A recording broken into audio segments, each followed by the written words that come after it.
Bismillahirrahmanirrahim. Mr. Speaker, sir, I am truly humbled. आज इस assembly ने मुझे तीसरी बार इस सूबे की सरबराही के लिए चुना है। आज से तकरीबन 7.5-8 साल पहले पहली बार 29 जुलाई 2016 को पहली बार मुझे पार्टी लीडरशिप ने नॉमिनेट किया और इस असेंबली ने मुझे चुना था। और उस दिन मैंने अपनी तकरीर का आगाज़ एक दुआ, एक कुरानी आयत से किया था, जिसमें अल्लाह ताला खुद कहते हैं कि मुझसे ये दुआ मांगो। और मैं आज वो दोबारा आयत पढ़ना चाहता हूँ। ये सूरह बनी इसराइल की 80वीं आयत है। वकुल रब्बी अदखिलनी मुदखला सिद्क़ियों व अखरजनी मुखरजा सिद्क़ियों वजअलनी मिन लदुनका सुल्तान Nasira. Sir, I'll translate it in both English and Urdu. अल्लाह ताला फरमाते हैं से, यानी वो कहते हैं मांग, कहो ये, तो क्या कहो? Oh my lord, let my entry be by the gate of truth and honor, and likewise my exit by the gate of truth and honor, and grant me from thy presence an authority to aid. और उर्दू में, और आप अपने रब के हुजूर ये अर्ज करते रहें, ऐ मेरे रब, मुझे सच्चाई और खुशनुदी के साथ दाखिल फरमा और मुझे सच्चाई और खुशनुदी के साथ बाहर ले आ और मुझे अपनी जानिब से मदद देने वाली कुव्वत भेज दे। अल्लाह ताला ने पहली बार 29 जुलाई 2016 को मुझे दाखिल किया। मैं हमेशा ये चाहता था कि जिस तरीके से, जिस इज़्ज़त के साथ मैं दाखिल हुआ हूँ, मेरा निकलना भी अल्लाह ताला की खुशनुदी से उसी इज़्ज़त से हो। लेकिन उसके बाद दूसरी बार, आई बिलीव इट वाज 17 अगस्त 2018, और आज 26 फरवरी 2024 तीसरी बार अल्लाह ताला ने दोबारा मुझे दाखिल किया। और आज भी मेरी यही दुआ है कि जब भी मेरी एग्जिट हो, इसी सच्चाई और अल्लाह ताला की खुशनुदी के साथ हो, और मैं ये दुआ हमेशा मांगता रहूँगा। स्पीकर साहब, जैसे सबसे पहले तो मैं रब ताला का शुक्रगुजार हूँ, मैंने फिर से वो दुआ मांगी है। उसके साथ साथ आज मुझे ज़रूर अपने पेरेंट्स याद आते हैं, और आप खुश नसीब हैं, कल आपके ओथ पे आपके वालिद तशरीफ़ लाए थे।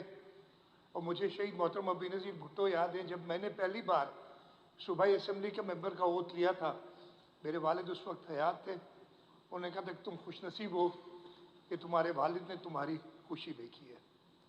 मैं जब चीफ मिनिस्टर बना तो मेरे पेरेंट्स मेरे साथ नहीं थे, लेकिन मुझे ये अच्छी तरह पता है कि उनकी दुआएं, उनकी तरबियत वो हमेशा मेरे साथ रहेगी, और मैं उनका शुक्रगुजार हूँ। उसके साथ साथ आज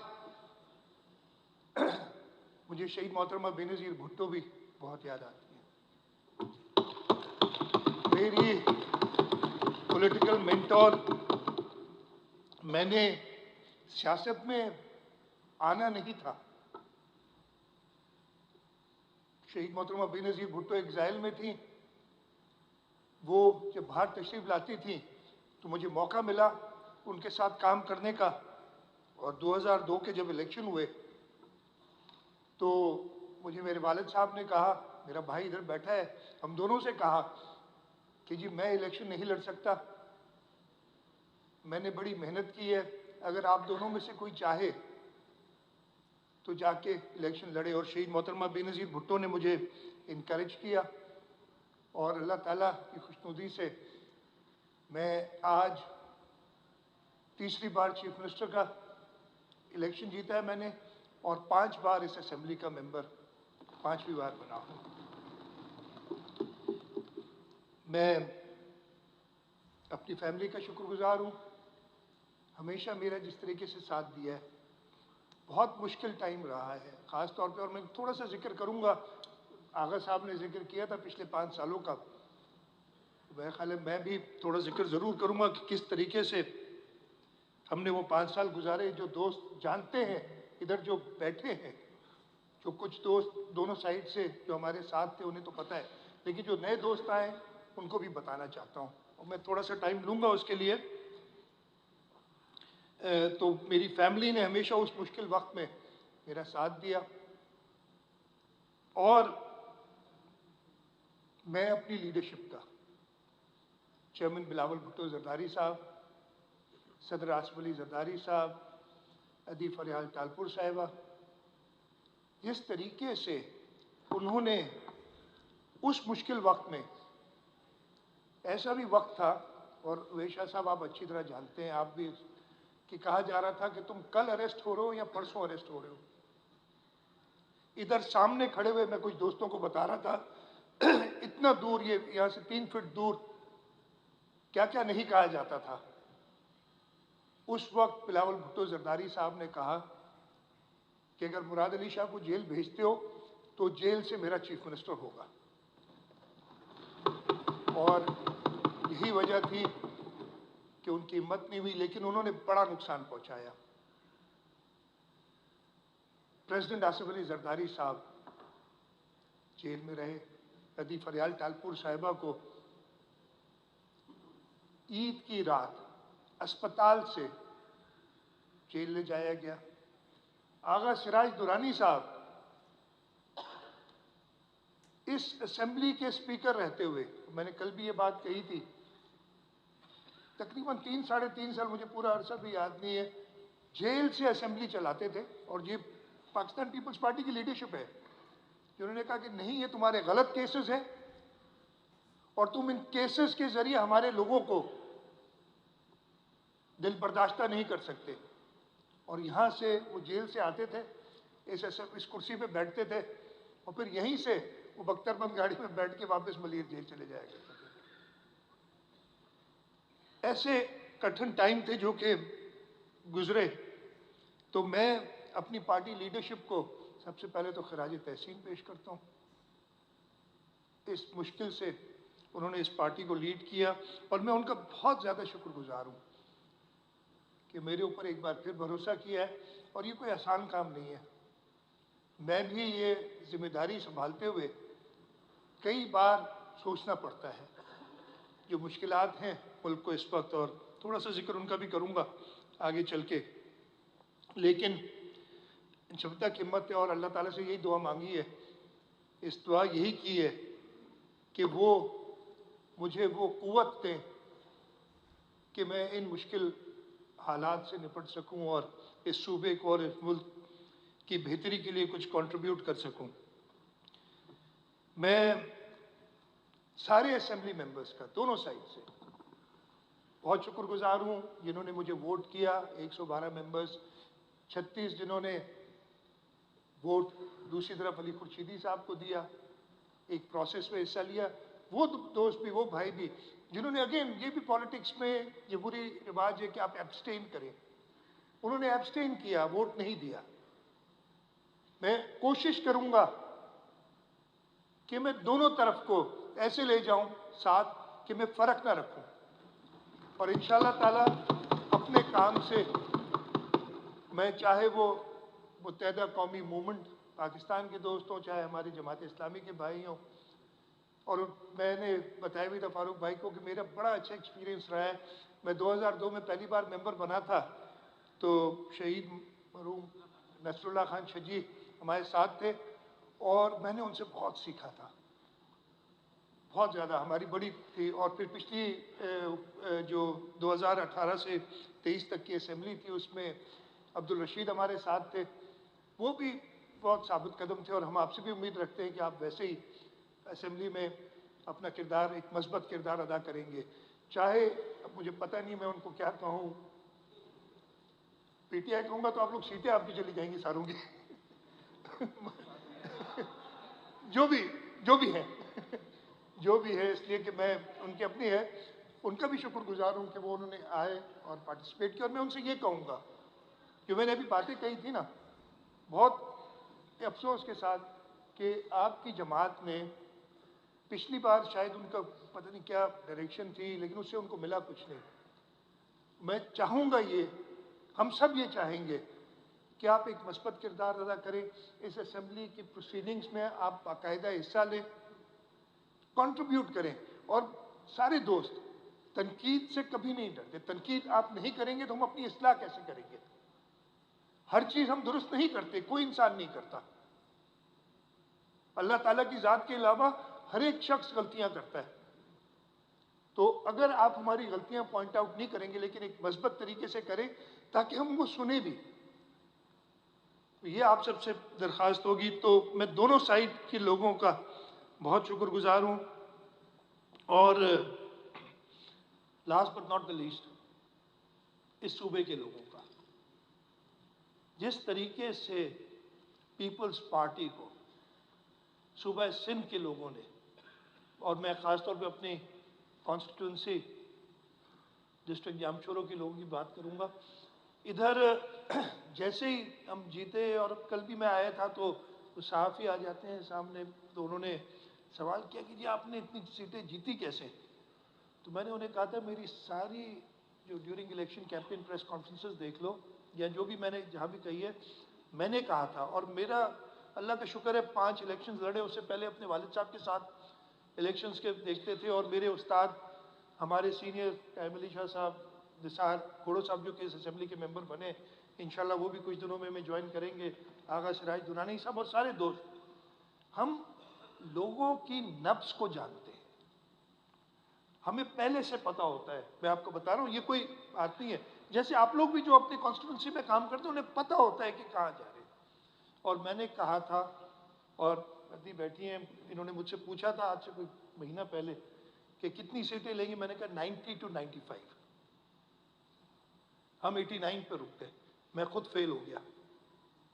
और उसकी वजूहत है, खैर किसी दिन उस पर भी बात करेंगे कि क्यों 2-3 सीटें या जो चले 90 में 1 सीट कम हुई हमारी, कम से कम 1 सीट कम हुई। लेकिन उसके आपने देखा होगा चेयरमैन बिलावल भुट्टो जरदारी साहब ने कहा है कि हाँ हमें भी बहुत एतराज़ात हैं इलेक्शन पे, हमें भी खदशात हैं, लेकिन हम कानूनी रास्ता अपनाएंगे। हम अपनी 1 या 2 या 4 या 5 सीटों के लिए इस मुल्क की सालमियत से नहीं खेलेंगे। हम किसी को ये मौका नहीं देंगे कि वो हमारी कमजोरियों का फायदा उठाए। हम कानूनी बिल्कुल अपनी जंग लड़ेंगे और कोशिश करेंगे कि हमारे वो सीटें जो हमसे गई हैं वो वापस मिले। लेकिन सबसे पहले हमने इस मुल्क की सालमियत, इस मुल्क के इस्तेहकाम को देखना है। ये इस वक्त हम कोई आसान दौर से नहीं गुजर रहे हैं। तो ये जो सवाल किया था मुझसे और मैंने जवाब दिया था, 8 फरवरी को इलेक्शन हुए थे। ये हमारे सारे मेंबर्स जो जीते हैं इधर, मैं आप लोग भी करते होंगे, मैं किसी को नहीं कहता, लेकिन मैं आपको बताता हूँ। 9 फरवरी से उन्होंने अगले इलेक्शन की तैयारी शुरू कर दी। हम इलेक्शन से महीने 2 महीने पहले तैयारी नहीं करते, हम उसी दिन देखते हैं कि क्या शॉर्टकमिंग्स रह गई हमारी, अगर किसी ने हमें वोट नहीं किए तो क्यों नहीं किए, उनको क्या तकलीफ हमसे हुई, क्या उनकी हम ज़रूरियात पूरी नहीं कर सके। और यही वजह है कि जैसे शर्जील मेमन ने बताया था, और शर्जील का मैं किस्सा वो बता रही, पिछली बार तो इलेक्शन के अंदर से इलेक्शन जेल के अंदर से इलेक्शन जीत गया था, इस दफ़े तो बाहर था, तो फिर तो वोट लेने ही थे ना। तो उसी दिन हम देखने शुरू कर देते हैं कि हमने अगली इलेक्शन के लिए कैसे तैयारी करनी है। और यही वजह है कि 2008 के बाद 2013 में जब हमने 5 साल मुकम्मल किए, कायम अली शाह साहब चीफ मिनिस्टर थे, हमने 2008 से ज़्यादा सीटें ली और ज़्यादा वोट लिए। 2018 में हमने 2013 से भी ज़्यादा सीटें ली और ज़्यादा वोट लिए। और अल्लाह ताला के करम से 2024 में हमने अपने सारे पिछले रिकॉर्ड तोड़े। अब ये हमने बेंचमार्क बहुत हाई सेट कर दिया है। अब हमें इस सूबे के लोगों की खिदमत वाकई करनी पड़ेगी। और इंशाअल्लाह ताला बहुत ही माजरत के साथ अगले जो इस साइड के लोग इधर भी शायद बहुत सारे हमारे बैठे होंगे इंशाअल्लाह, हमारी यही कोशिश रहेगी। लेकिन हम आपसे भी उम्मीद करते हैं कि आप भी एक मस्बत किरदार अदा करके लोगों की खिदमत का सोचेंगे। इस असेंबली जो फोरम आपको मिला है सूबाई असेंबली का, उसको इस तरीके से इस्तेमाल करेंगे कि लोगों की बेहतरी हो। पाकिस्तान, सूबा सिंध बल्कि पूरा पाकिस्तान इस वक्त बहुत ज़्यादा मुश्किलात में है। मुझसे कहा गया कि आपकी तरजीहात क्या होंगी। सबसे पहले हमारी मुश्किलात क्या हैं? दहशतगर्दी दोबारा पिछले 5-6 महीने में बड़े वाक़यात हुए। हमने कल दुआ भी कराई थी परसों, जब हम कल हमने अपने मेंबर की और उसके साथ साथ जो हमारी अफवाज, बहादुर अफवाज के लोग शहीद हुए हैं इन दहशतगर्दों से मुकाबला करते हुए, हमने उसको देखना है। ख़ास तौर पे हमारे यहाँ सूबा सिंध में जो स्ट्रीट क्राइम का इशू है, और मैं इसी वक्त मौका मिल गया, मैं भी खराज तहसीन भी पेश करना चाहता हूँ। बैठे भी हैं और मैं उनका शुक्रगुजार हूँ केटे के चीफ मिनिस्टर जस्टिस मकबूल बाकर साहब कि उन्होंने आज यहाँ तशरीफ़ लाए जिस तरीके से। और मैं बड़ा खुश हूँ इसलिए कि ये हमारी पार्टी का फ़ैसला था। हमने, और मैं शुक्रगुजार हूँ, मुत्तहिदा कौमी मूवमेंट उस वक्त अपोजिशन में थी, जो तरीक़ेकार था कि चीफ मिनिस्टर और लीडर ऑफ द अपोजिशन मिलकर तय करते हैं, और उन्होंने माना। हमने जस्टिस मकबूल बाकर साहब का नाम दिया था और हम बड़े खुश हैं अपनी उस चॉइस पे, इसलिए कि we knew we left the province in very good hands and he's taken very good care of the province. I know for a fact that he's left more money in the kitty for us than what we had when we left.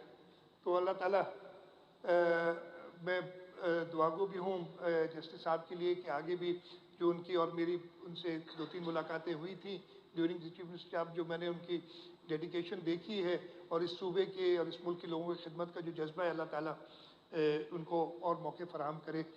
और मैं एक बार फिर शुक्रगुजार हूँ कि आज अपनी पूरी कैबिनेट के साथ, ये भी अनप्रेसिडेंटेड है कि केटे के चीफ मिनिस्टर अपनी पूरी कैबिनेट के साथ इधर बैठे हैं। मैं शुक्रगुजार भी हूँ आपका। तो खैर, स्ट्रीट क्राइम अनफॉर्चुनेटली बढ़ा। हमारे कच्चा का रिवरन एरिया जो है उसके ऑपरेशंस हमने रिव्यू करने हैं। ये इमीडिएट चैलेंजेस हैं जो सिंध हुकूमत को आएंगे, और इंशाल्लाह ताला मेरा कल इरादा है, मैंने गवर्नर साहब से टाइम लिया है, चीफ मिनिस्टर साहब से इजाज़त ली है कि कल शाम को ओथ लेंगे। तो कल शाम को, तब तक मैं चीफ मिनिस्टर नहीं हूँ, जैसे ही ओथ लूँगा then I will be able to enter office. And when I made my last speech in 29th of July, it was a Friday, I remember, and what I said, I told the bureaucracy was that I am an early riser. Even if I sleep at 5 a.m., I get up at 8. I don't know, there's something wrong with me. तो मैंने कहा था जी मैं तो 9 बजे दफ्तर हूँगा, जो होगा या जो नहीं होगा वो खुद ही समझ ले। तो मेरा ख्याल है अल्लाह ताला ने ये जो तीसरी बार मुझे मौका दिया है, तो I think I have to come back with new vigour. और इंशाल्लाह हम आज क्या तारीख है, 26 है, 27, 28 तारीख सुबह 9 बजे से हमारा काम शुरू हो जाएगा। वो रात में रेस्ट करने दे दूंगा लोगों को, सारे थके हुए होंगे, but we have to work hard. वही लॉ एंड ऑर्डर से रिलेटेड एक और बहुत बड़ा इशू जिसके लिए मैं कहता हूँ कि तकरीबन हर इस सूबे का हर शख्स किसी न किसी तरह से अफेक्ट है, वो है जो ड्रग अब्यूज़ या ड्रग एडिक्शन हो गई है। इन पे ख़ास तवज्जो होगी। तो law and order obviously prime responsibility है और हमने उस पर ख़ास तवज्जो देनी है। हमने पिछले 5 साल जो गुजरे, मैं पहले बोल लिया इसलिए ज़्यादा नहीं बोलता, बहुत कुछ हुआ था, लेकिन एक तो थे वो ऐसी चीज़ें जो नहीं होनी चाहिए थी, यानी एक वफाक को एक सूबे के साथ इस तरीके से पेश नहीं आना चाहिए था जैसे वो पेश आए। खैर, वो उनकी जो भी थॉट थी, उसमें जो भी थिंकिंग थी, उसके साथ साथ अल्लाह ताला ने भी बड़ी आजमाइशें ली। हमें वो कोविड वाला ज़माना था, या उसके बाद 2020 में फ्लड आया, फिर 2022 में जो फ्लड आया था, इट वॉज अनप्रेसिडेंटेड। मैंने खुद अपनी ज़िंदगी में 76 का फ्लड भी देखा है, 90s में 94 में फ्लड आया था वो भी देखा है, 2010 का फ्लड भी देखा है, 12-13 में भी आए थे फ्लड्स, फिर 2020, लेकिन 2022 वाले फ्लड जैसा एक 42 का फ्लड का सुनते हैं, obviously I am not that old कि वो मुझे याद है, मुझे पता मैं नहीं था उस वक्त, लेकिन उसके बारे में भी जो बड़े बात करते थे 2010 के लिए कहते हैं कि जी 42 वाला फ्लड इससे कम था। तो ये जो फ्लड आया था ये तो डेफिनेटली 2010 से बहुत ज़्यादा था। इस फ्लड के दौरान मैं कुछ आपसे शेयर करना चाहूँगा। आप कहते हैं ना पीपल्स पार्टी क्यों जीती, कैसे की, अगर यार चले जाते ना थोड़ा लोगों से मिल लेते, और मैं कहता हूँ है तो अल्लाह ताला की ज़ात, लेकिन एक लीडर चाहिए आपको चीज़ें बदलने के लिए, और इस मुल्क में वो एक लीडर मौजूद है, वो है बिलावल भुट्टो जरदारी। अच्छा फ्लड हम तो आदि है ना, मैंने कहा जी बड़ा एक्सपीरियंस मुझे जी 76 का फ्लड भी देखा है, 2010 में कायम अली शाह साहब के साथ काम किया है, लेकिन इस दफ़े मुझे पता नहीं था कि बिलावल भुट्टो जरदारी चेयरमैन है और उनकी क्या विजन है। हम फ्लड में जा रहे थे, उन्होंने अपने सारे प्रोग्राम्स कैंसिल किए, जो फॉरेन मिनिस्टर थे ये टू गो अब्रॉड, उन्होंने इंटरनेशनल कमिटमेंट्स अपनी ख़त्म की और साथ घूम रहे थे। जहाँ जाते थे तो लोग उनको कहते थे कि जी हमारे सर पे छत नहीं है, हम दर बदर हो गए, टेंटों घूम रहे। तो उन्होंने मुझे कहा कि चीफ मिनिस्टर इनको घर बना के दे दें। अरे कहा कि 76 की फ्लड, 2010 की फ्लड, कब घर बना के दे सके हम, और घर भी कितने 20-21 लाख। तो मैंने कहा चलें आज का दिन है, नौजवान चेयरमैन है, शायद सुबह तक भूल जाएंगे। अगले दिन जब दोबारा मुलाकात हुई उनसे, मुझे कहते क्या सोचा तुमने मैंने फिर सोचना शुरू किया। उन्होंने मुझे कहा कि मुझे बताओ, प्लान दो और मुझे बताओ करना क्या है। मैं फॉरेन मिनिस्टर हूँ, I can pull strings and he can really pull strings. जो हमारे मुखालिफ भी कहते हैं, आपने सुना होगा दोस्तों ने कि जी वो जो IMF की डेडलॉक था किसने उसमें से निकाला। वो अगर देख लें जो फाइनेंस मिनिस्टर थे एक्स डार साहब से पहले, उनकी स्पीच की जी बिलावल भुट्टो एक अलग ही चीज़ थे, जिस तरीके से वो उन्होंने मुझे कहा कि जी बताओ करना क्या है। खैर हमने हिसाब किताब किया, वी सेड कि हमने लोगों के लिए घर बनाने हैं, अगर तो हमें फलाने इदारों की मदद चाहिए होगी। और उन्होंने कहा ठीक है बात शुरू करो। हमने बात शुरू की। मैं अपनी कैबिनेट, जो मेरे साथ ब्यूरोक्रेसी थी, उनका बहुत शुक्रगुजार हूँ। इतना फ्लड आया था, आपको याद होगा अगस्त सितंबर में, बाय दिसंबर, मतलब अभी ये पानी पूरी तरीके से निकला भी नहीं था, by December we had such a plan which could be implemented, और हमने वो करके दिखाया। जनवरी में हम जाते हैं जिनीवा, उससे पहले हमारे पास $2 अरब की कमिटमेंट्स थी from the world bank, from the Asian development bank.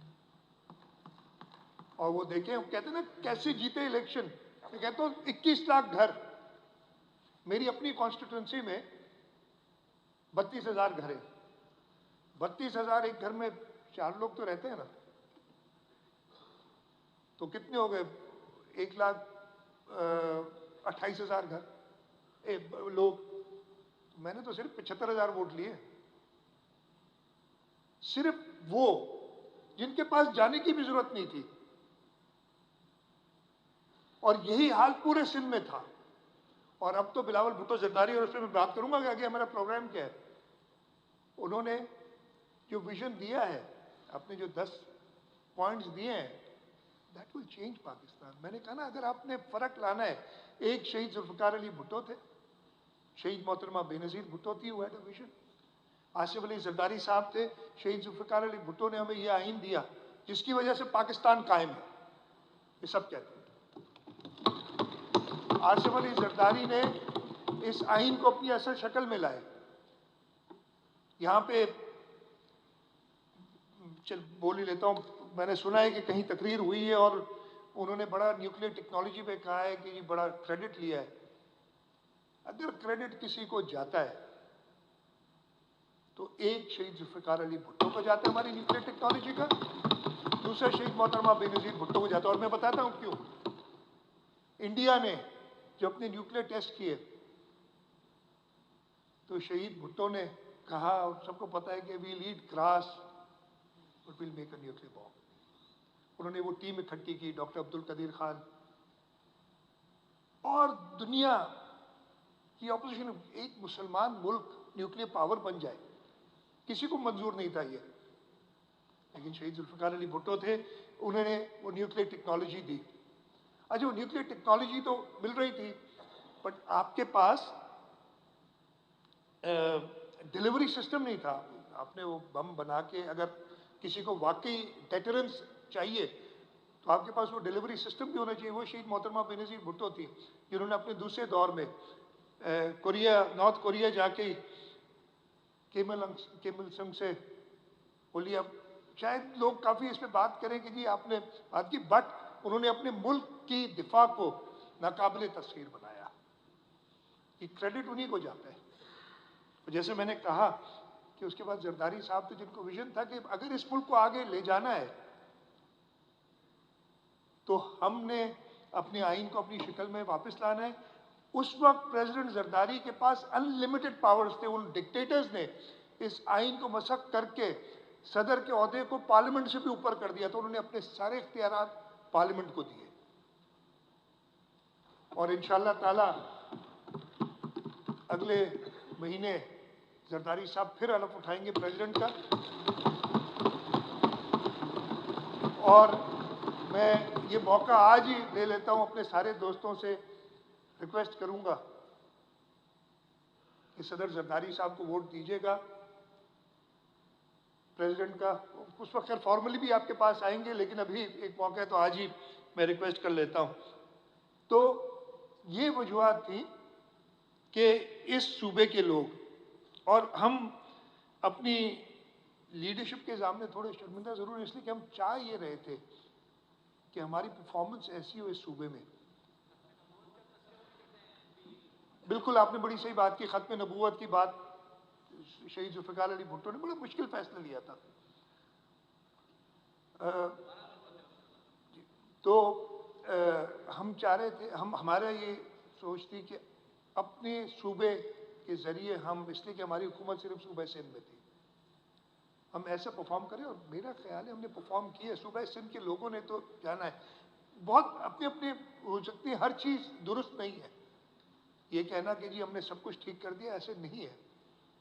लेकिन ये सूबे के लोग पाकिस्तान पीपल्स पार्टी की खिदमत को जानते हैं और इंशाअल्लाह ताला अब हमारा तहिया है।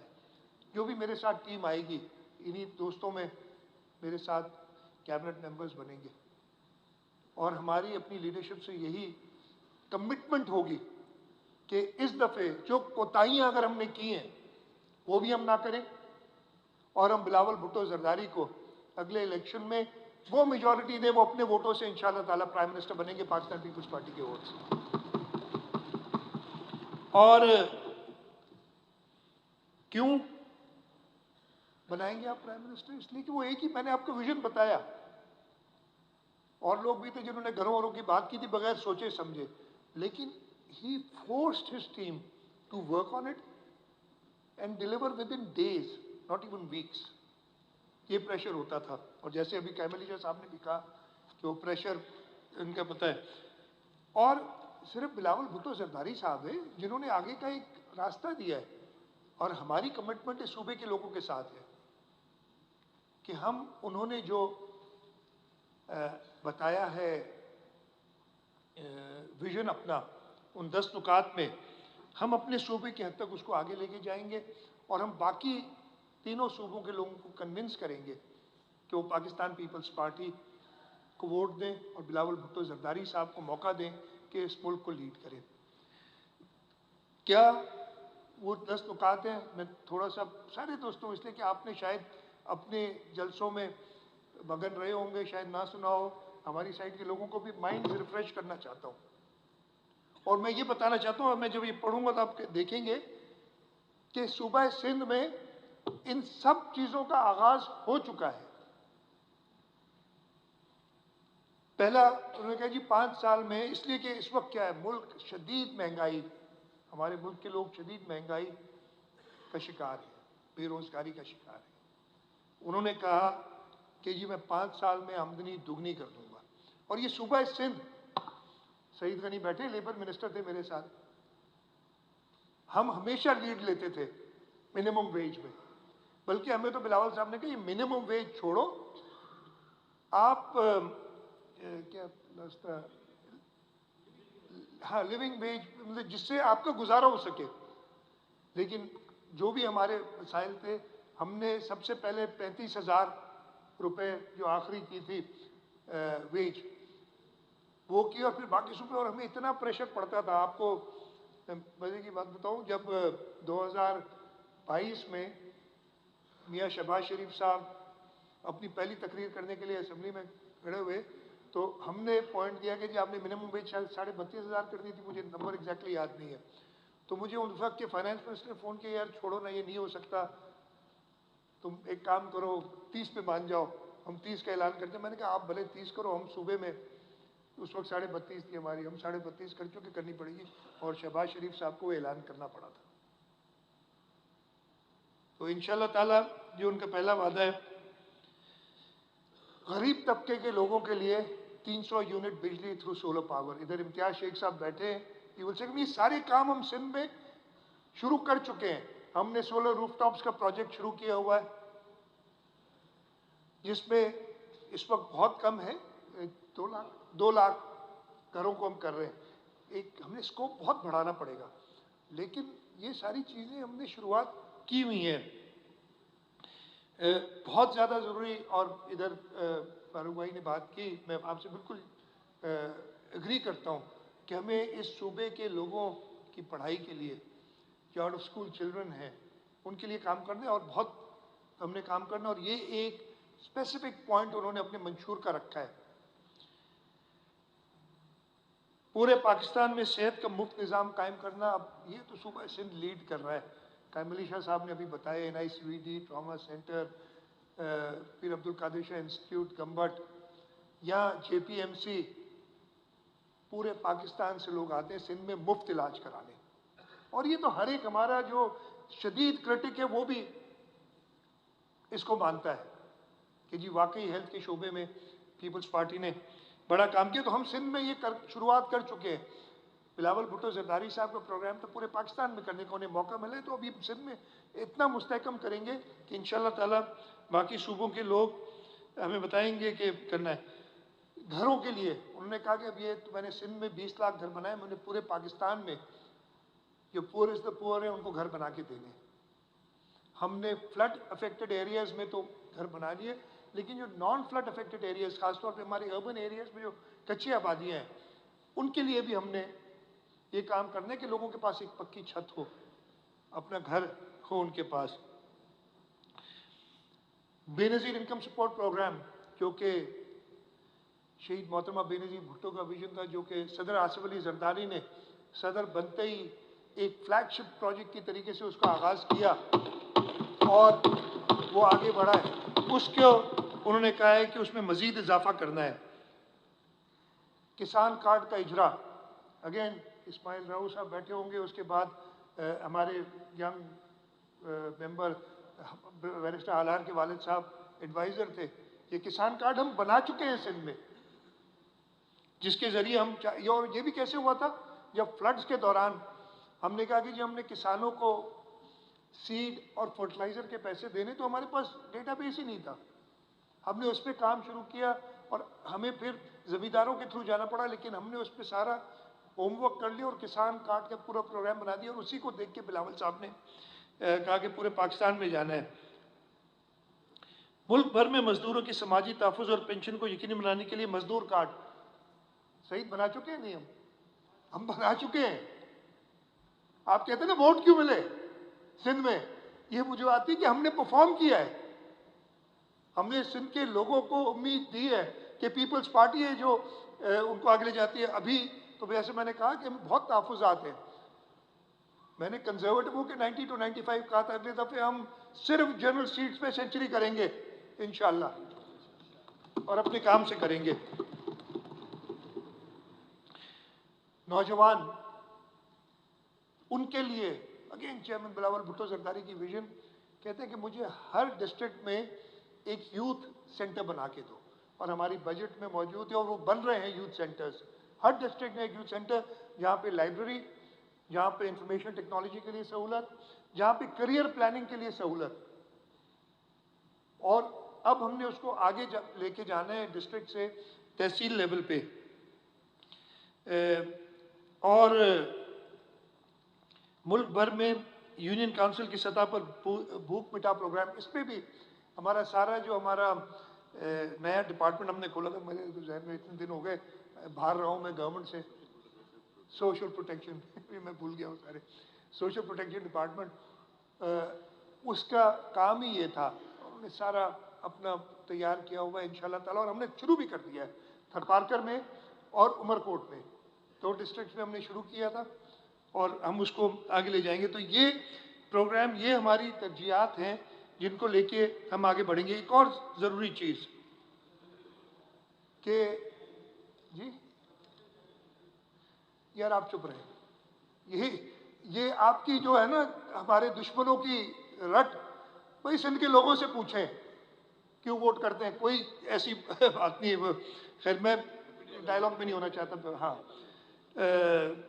ये होते हैं हारे बहुत ही माजरत के साथ जो नहीं जीत सकते, और वो फिर वही दूसरे लोगों में गलत इल्ज़ाम लगाते। खैर एक चीज़ जिस पे हमने काम करना है, और बिलावल भुट्टो जरदारी साहब ने और ये सारे मेंबरान हमारी साइड वाले उसको जानते हैं, वो चाहते हैं कि जी मेरा इस वक्त मिशन है कि मैं क्लीन ड्रिंकिंग वाटर मैं हर जगह पहुंचा सकूं पूरे सिंध के अंदर।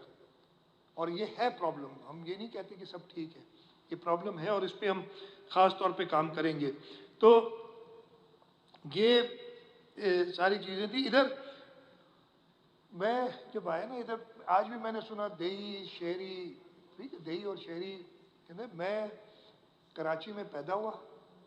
इधर जब मैं आया ना, अपनी साइड वाले तो सब मुझे जानते थे। मुझे एक उस साइड पे बैठे हुए दोस्त मिले, अब दोस्ती कहूँगा इसलिए कि सारे हम मेंबर, ऑनरेबल मेंबर मिले। उन्होंने कहा जी मैं भी सेंट पैट्रिक से पढ़ा हुआ, आप भी सेंट पैट्रिक से पढ़े। आगे गया तो एक और मिले, जी मैं एनईडी यूनिवर्सिटी से पढ़ा हूँ, आप भी एनईडी यूनिवर्सिटी से पढ़े। ओ भाई, मैं इस शहर को अगर आपसे ज्यादा नहीं तो आपसे कम नहीं जानता। आप लोग सब के सब, मेरा ख्याल है, हो सकता है कोई एक आध मेरे से उम्र में बड़ा हो, उम्र में मेरे से छोटे हैं। मैंने इस शहर का वो टाइम भी देखा है जब मैं रात को 2-2, 3-3 बजे नाजवाबाद, नॉर्थ नाजवाबाद, वो सब्जी मंडी पे छोले खाने जाया करता था नाश्ता करने, सुबह 3 बजे, कहीं और नहीं मिलता था नाश्ता। अब बड़ा मुश्किल हो गया, उसकी बड़ी वजूहत है। तो इस शहर के लिए इंशाल्लाह ताला, और हमने किया है, इसी वजह से हमारे पास इस शहर के लोगों ने और हैदराबाद के लोगों ने पाकिस्तान पीपल्स पार्टी का मेयर पहली बार चुना है, और आगे भी पाकिस्तान पीपल्स पार्टी निकालेगी शहर से। और कराची को भी आप कि सिंध का हिस्सा समझे। रेहान राजपूत भाई थे ना उधर हैदराबाद से, उन्होंने तकरीर की, कहा कि जी मैं सिंध जाता हूँ, मैं हैदराबाद से थर जाता हूँ, और उधर बड़े मिलनसार हैं। यार कराची के लोग भी बड़े मिलनसार हैं, उधर भी आ जाया करें कभी कभी, सिंध से पता नहीं उधर ही जाते हैं। तो ये मेहरबानी करके अपने, अगर कोई दिमाग में ऐसी बात है कि समझते हैं कि सिंध, कराची को कोई सिंध से अलग समझते, तो वो अपने दिमाग से निकाल दें। अब बहुत हो गई है। हम ये 85 से ये शुरू हुई थी बात, और जिसने शुरू की थी उसको अब आप लोग भी नहीं मानते, उसको आप लोग डिसोन कर चुके हैं। तो अब आगे बढ़े और ये जो फ्लॉड थिंकिंग है उसको दूर करें। अगर इस सूबे के, इस शहर के लोगों की भलाई चाहते हैं, मैं ज़्यादा और वक्त नहीं लूँगा इसलिए कि, और जैसे कायम अली शाह साहब ने कहा, बहुत मौके मिलेंगे बात करने का, और मैं इस दफ़े चाहूँगा कि कंस्ट्रक्टिव डिबेट हो, हमें भी बात करने दी जाए। स्पीकर साहब, मुझे पता है और मैंने आपके पहले 2 दिन के कॉन्टेक्ट में देख लिया है कि इंशाल्लाह ताला आप सबको साथ लेके चलेंगे। ऑपोजिशन को भी, जो भी ऑपोजिशन बनती है, जो भी लीडर ऑफ द ऑपोजिशन बनते हैं, पूरा मौका दिया जाए। अगर ये चीफ मिनिस्टर का सीट नंबर 1 होता है तो लीडर ऑफ द ऑपोजिशन का सीट नंबर 2 होता है, सब सेकंड मोस्ट इंपॉर्टेंट पर्सन वो होता है उसमें। लेकिन उसको जो भी बने, वो रिवायात इस हाउस की बरकरार रखनी, ये नहीं कि इधर आगे सामने खड़ा होके, और मैं तो कह भी नहीं सकता क्या मुगलजात क्या कहते हैं, मुगजल छोड़े, वट एवर, आप लोग को जानते हैं, मैं तो लफ्ज़ भी ये कह भी नहीं सकता, ठीक है जी, नहीं वो मुश्किल ये लफ्ज़ है जो मैं बोलना नहीं चाहता। उर्दू मेरी बहुत अच्छी है, आप लोगों से अच्छी है, ठीक है। तो वो मुझे सिखाया नहीं गया कभी। वो कहते तो ऐसे अगर रवायात रखेंगे तो हम आगे नहीं बढ़ सकेंगे।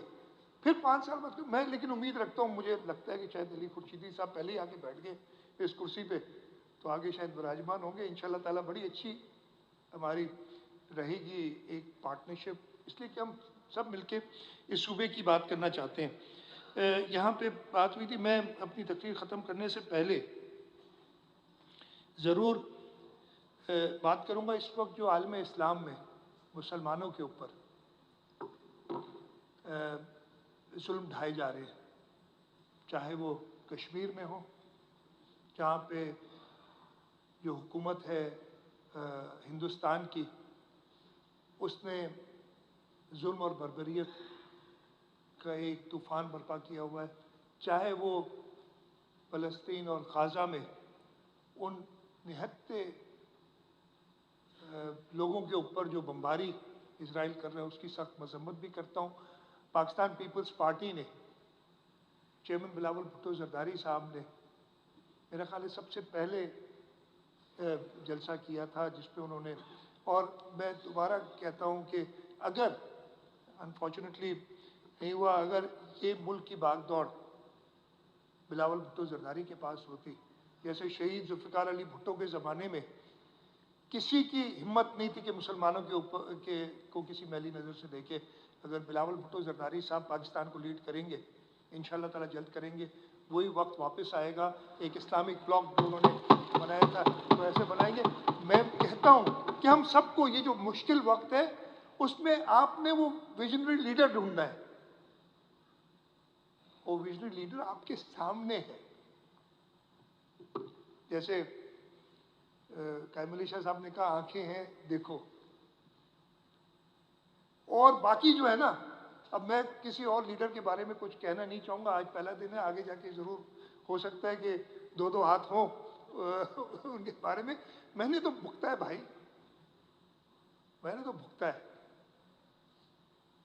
जो डायरेक्ट ऑर्डर आते थे कि ये अगर कल तक अरेस्ट नहीं हुआ तो मैं जी फलाने ये कर दूंगा वो कर दूंगा, मैं बहुत कुछ चीज़ें मुझे पता है जो कि इंशाल्लाह मैं, you know, obviously in the interest of state security I will not be able to tell you a lot of things.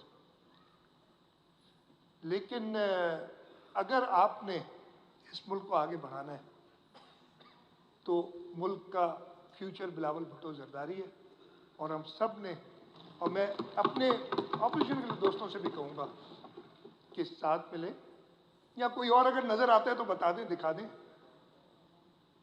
तो इंशाल्लाह ताला अगले 5 साल हम कोशिश करेंगे कि इस सूबे के लोगों की मज़ीद खिदमत करें, और अपनी काम से, अपनी खिदमत से हम ना सिर्फ सूबा सिंध बल्कि, और मैं ये बड़ी अपने खुद नहीं कहना चाहिए लेकिन ये मैं चैलेंज करता हूँ, जो पिछले 2018 से 23 तक चारों सूबों की कंपैरिजन जिस तरीके से चाहे कर लें आप, वो टूटी फूटी सड़कें दिखा के और कुछ रात को टेलीविज़न प्रोग्राम में अपनी रेटिंग्स के लिए जो बात करते हैं वो बहुत अच्छा है। वो भाई अगर इन रेटिंग्स पे ही सब होना होता तो ये सूबे सिंध के लोग 112 सीटें, बल्कि 114 हैं, 2 अभी हलफ नहीं उठाया उन्होंने, 100 बल्कि और भी हैं, वो 115 एक हमारे डेथ होगी, ये सीटें नहीं दिलाते, ये 2/3 मेजॉरिटी नहीं आती हमारी अगर हमने सिंध के लोगों की खिदमत नहीं की होती। और मैं बड़ा खुश भी हुआ था कि during this election campaign, election के अगले दिन ही मैं एक चैनल देख रहा था, वो टेलीविजन चैनल था, तो उन्होंने कहा था, एक सीनियर एंकर्स ने 2-3 कहा था कि हमें अपनी गिरेबान में झांकना होगा कि हम क्या करते रहे। ये उसने कहा था कि हम क्या करते रहे, हम क्यों सिर्फ, और यही लफ्ज था कि सिर्फ अपनी रेटिंग्स के लिए क्यों हम पाकिस्तान पीपल्स पार्टी गवर्नमेंट को बुरा भला कहते रहे। इन्होंने तो करके दिखाया। और ये मैं गारंटी करता हूँ, बाकी भी इलेक्शन में हमारे इधर सवालात होते हैं ना, ये फॉर्म 45, मैं एक एक इधर इस तरफ जो भी बैठे हैं, एक एक के फॉर्म 45 की जिम्मेदारी मैं लेता हूँ, एक एक की। मैंने शब्बीर को कहा है कि मैं दिला तीर बजाना शुरू कर दूंगा तो फिर पता नहीं क्या होगा। दोस्त है हमारा, सारे दोस्त है, तो एक एक का हिसाब देने के लिए तैयार है हम। आए तो सही ना भाई, मुझे समझ नहीं आती, इलेक्शन लड़े नहीं, इलेक्शन के दिन पता नहीं, जैसे कैमरे साहब कह रहे, हम अगले दिन से इलेक्शन के लिए तैयारी करते हैं और हमें लोगों के पास जाना पड़ता है, लोगों की नब्ज जानते हैं, जो हमसे नाराज है उसको मनाना जानते हैं, और वोट के लिए हम उनके पास जाते हैं, उन्हें कन्विंस करते हैं।